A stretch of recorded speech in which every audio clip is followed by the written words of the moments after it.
তুমি আল্লাহর কাছে দোয়া করবা, আল্লাহ আমাকে মরণ পর্যন্ত ঈমানের উপরে অটলতা দান করেন। বলেন আমিন।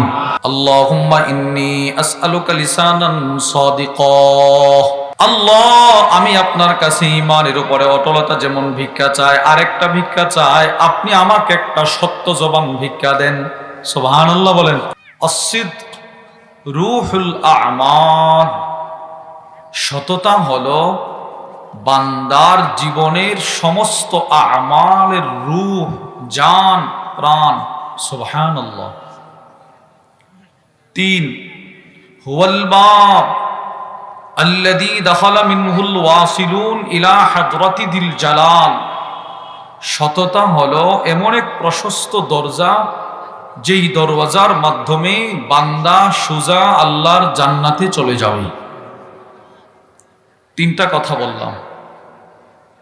সততা ঈমানের ফাউন্ডেশন, সততা আমলের রূহ, সততা আল্লাহর কাছে পৌঁছার দরজা। 4 সত্যবাদী হওয়ার নির্দেশ করেছেন স্বয়ং আল্লাহ। কুরআনুল কারীমে আল্লাহ বলেন, বিসমিল্লাহির রহমানির রহিম, ইয়া আইয়ুহাল্লাযীনা আমানুত্তাকুল্লাহ। আল্লাহ রব্বুল আলামিন বলেন, হে ঈমানদারগণ, তোমরা আল্লাহকে ভয় করো, তাকওয়া অর্জন করো। ওয়া কুনু মা'আস সাদিকিন। সত্যবাদীদের সঙ্গী হও। এই আয়াতের 2টা ব্যাখ্যা আমরা শুনব। এক, আমাদের বাংলাদেশের বিখ্যাত একজন বুজুর্গ ছিলেন আল্লামা হাফিজি হুজুর রাহিমাহুল্লাহর বিশিষ্ট খলিফা, হার 2 হজরতের বিশিষ্ট খলিফা প্রফেসর হামিদুর রহমান রাহিমাহুল্লাহ। অনেক বড় বুজুর্গ, নির্জনে নিভৃতে অনেক দিনের খেদমত করে গেছেন। হজরতের নিউজিল্যান্ড সফর একটা কিতাব আছে। ওই কিতাবের মধ্যে হজরত নিউজিল্যান্ড বিভিন্ন মসজিদে বয়ান করেছেন। প্রথম যেদিন হজরত বয়ান করেছিলেন কোনো এক মসজিদে ফজরের পর, ওই বয়ানে হজরত এই আয়াতটি তিলাওয়াত করলেন। কুরআনুল কারীমের মধ্যে এটাই একমাত্র আয়াত, যে আয়াতের ব্যাপারে আমাদের জামিয়া রশিদিয়ার ফেনীর হজরত ওয়ালা আল্লামা মুফতি শহীদুল্লাহ হাফিজাহুল্লাহ হজরত লেখেন, পৃথিবীতে যত বিষয়বস্তু থাকতে পারে, পৃথিবীতে যত বিষয়বস্তু ছিল, এখন আছে, ভবিষ্যতে আসবে, আল্লাহ পাক যেন সব বিষয়বস্তু এই আয়াতের ভিতরে ঢোকায় দিছে। সুবহানাল্লাহ বলেন। কত বড় কথা।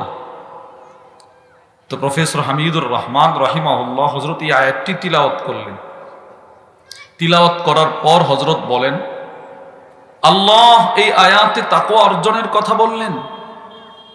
তুমি তাকওয়া অর্জন নিজের থেকে করতে পারবে না যতক্ষণ পর্যন্ত না সত্যবাদীদের সঙ্গী না হইবা। তো হজরত বলেন, সত্যবাদী কারা জানো? সমস্ত নবীগণ সত্যবাদী, সাহাবা ইকরাম সত্যবাদী। সাহাবাদের পরে কিয়ামত পর্যন্ত যাদেরকে আল্লাহ পাক কোরআন হাদিসের সহি ইলম দান করবেন, তারা হবে সত্যবাদী। এজন্য হযরত বলেন, হে সিএনজি চালক, হে ভ্যান চালক, হে সাধারণ কৃষক, দিনমজুর ভাই, তুমি যদি নিজেকে সততার গুণ তোমার ভিতরে আনতে চাও, তুমি যদি সত্যবাদী হতে চাও, তো তুমি কোনো না কোনো একজন কোরআন হাদিসের ধারক, একজন আল্লাহওয়ালা বুজুর্গের সহবতের বিকল্প তোমার আর কোনো পথ নাই। তুমি নিজেকে সত্যবাদী বানাইতে চাইলে আল্লাহওয়ালাদের বুজুর্গদের সহবতে যাও, নিজেকে সত্যবাদী বানাও। এটাই যেন রব আমাদেরকে বলতেছেন। এই আয়াতের ব্যাখ্যায় আল্লামা জাইনুদ্দিন আব্দুল করিম আল কুশাইরি তার বিখ্যাত কিতাব আর রিসালাতুল কুশাইরিয়ার মধ্যে লেখেন, মান আরাদা আন ইয়াকুনা আল্লাহ তাআলা মা'হু ফালিয়ালজামিস সিদকা। আল্লামা কুশাইরি বলেন, পৃথিবীতে কোনো মানুষ যদি এই ইচ্ছা পোষণ করে, এই আশা পোষণ করে যে আল্লাহ আমার সুখে দুঃখে আমার সহযোগী হয়ে যাক, আল্লাহ আমাকে সহযোগিতা করো, আমি কষ্টে আছি, রব আমাকে সহযোগিতা করুন, আমি সুখে আছি, আল্লাহ আমাকে সহযোগিতা করুন, আমার ছেলেটা বিদেশে অসুস্থ, তার ইকামা হচ্ছে না, আল্লাহ আপনি আমারে সহযোগিতা করেন। এটা যদি কেউ কামনা করে ফালিয়ালজামিস সিদকা, ওই লোকটা যেন সততার গুণে গুণী হয়, সে যেন সত্য কথা বলে। সুবহানাল্লাহ বলেন না? তাহলে প্রিয় ভাইয়েরা আমার, 4 নাম্বার সত্যবাদী হওয়ার নির্দেশ দিয়েছেন আল্লাহ। বলেন তো কে দিয়েছেন? আল্লাহ। 5, সত্যবাদী, সততার, সত্য জবান, একটা জিহ্বা আল্লাহর কাছে ভিক্ষা চাওয়ার ওসিয়ত করেছেন স্বয়ং নবীজি।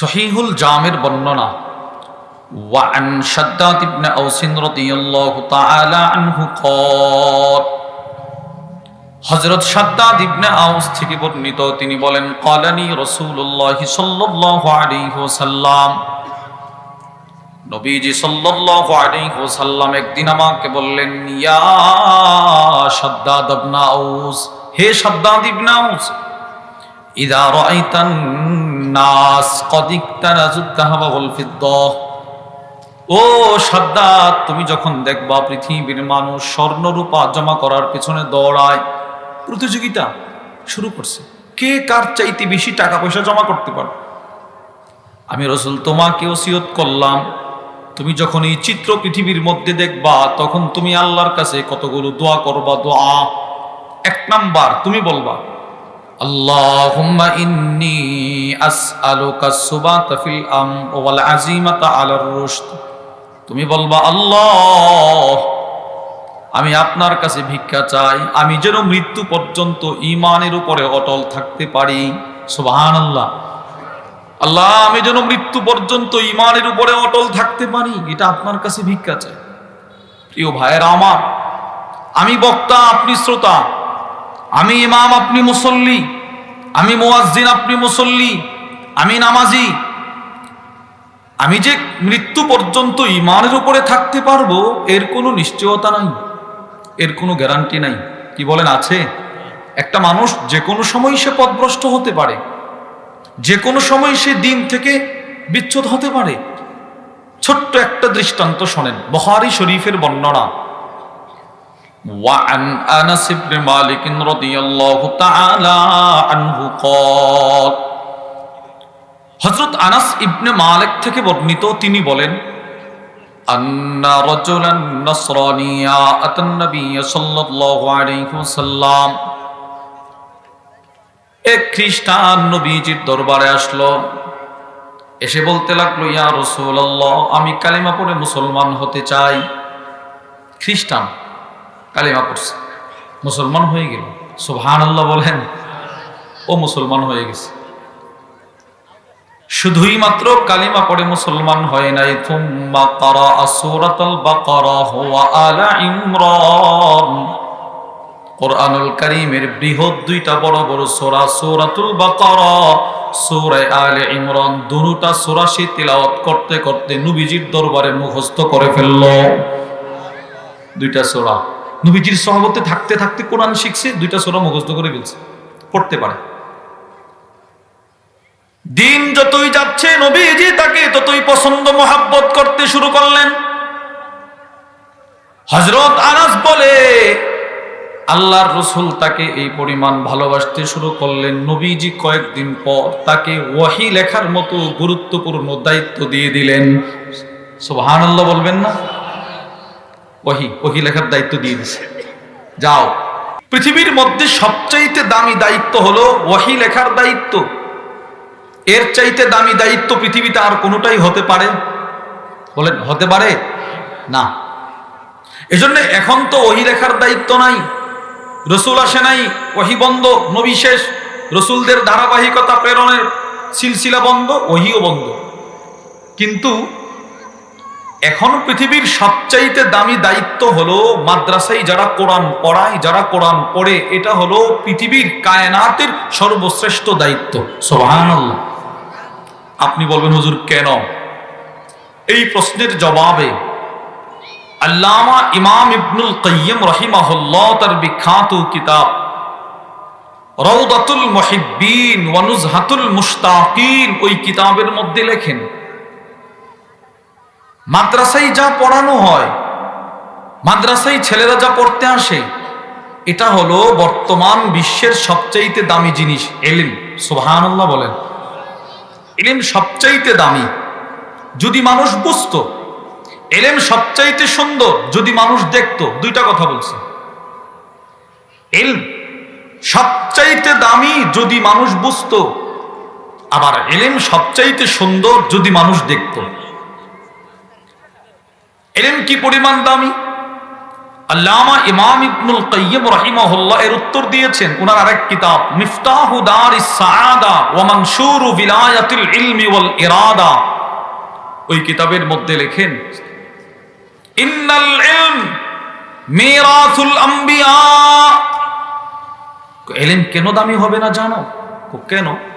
কোন নবী দুনিয়াতে কোন সম্পদ রেখে যায় নাই, একটা সম্পদ রেখে গেছে, সেটা হলো ইলম। সুবহানাল্লাহ। নবীরা যে এরকম দামি, তাদের রেখে যাওয়া সম্পদও দামি।